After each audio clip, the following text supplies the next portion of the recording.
ನಮ್ಮೂರ್ ಹಿರಿಯರು ನಾವು ಕಳ್ಸೋದಿಲ್ಲ ಅಂದ್ವಿ. ಅವ್ರಿಲ್ಲ ನಾವು ಬಿಡುದಿಲ್ಲ, ಕರ್ಕೊಂಡು ಹೋಗ್ತೀವಿ ಅಂತ ಕರ್ಕೊಂಬಂದ್ರು. ನಾ ಎಲ್ಲಾರ್ಕ ಜವಾಬ್ದಾರಿ ಅದೀನ ಅಂದವ. ನನ್ನ ಮಗಳು ಅಲ್ಲಿ ಅಂದ್ರು ನಾ ಕರ್ಕೊಂಡು ಹೋಗ್ತೀನಿ ಅಂದ್ ಬಂದ್ರಿ.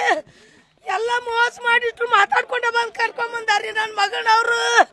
ಯಪ್ಪ ಎಲ್ಲಾರು ಬೇಕಂತ ಮಾಡ್ಯಾರ್ರಿ ಅವ್ರು. ಅತ್ತಿ ಮಾವ ಎಲ್ಲಾರು ಅವ್ರಿ. ನನ್ನ ಮಗಳು ಚೆಟ್ಟು ಚೀರಿನ ಕದ ತಗ್ದಿಲ್ರಿ ಅವ್ರು.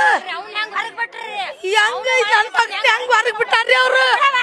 ಹೊರಗ್ ಬಿಡಬಾರ್ದಿತ್ತ ಅವ್ರ, ಒಳಗ್ ಹಾಕ್ಬೇಕಿತ್ತ. ಅವ್ನ ಹೆಂಗ್ ಪಾರ್ ಮಾಡ್ಯಾರ ಅವ್ರು.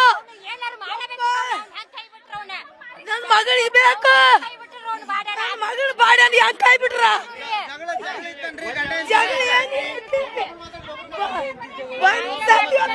ಮಾಡ್ಕೊತಾರ ಬಂದನ್ರಿ ಅವ. ಬರೀ ಹುಡುಗಿ ಚಕ್ ತೊಂದ್ರಿ ಕೊಟ್ಟಾನ್ರಿ ನನ್ನ ಮಗಳು. ಅಲ್ಲಿ ಅವ್ರ ಕಾಕ ನಾ ತಂದಿ ಸರಿ ಅಂದು ಕರ್ಕೊಂಡ್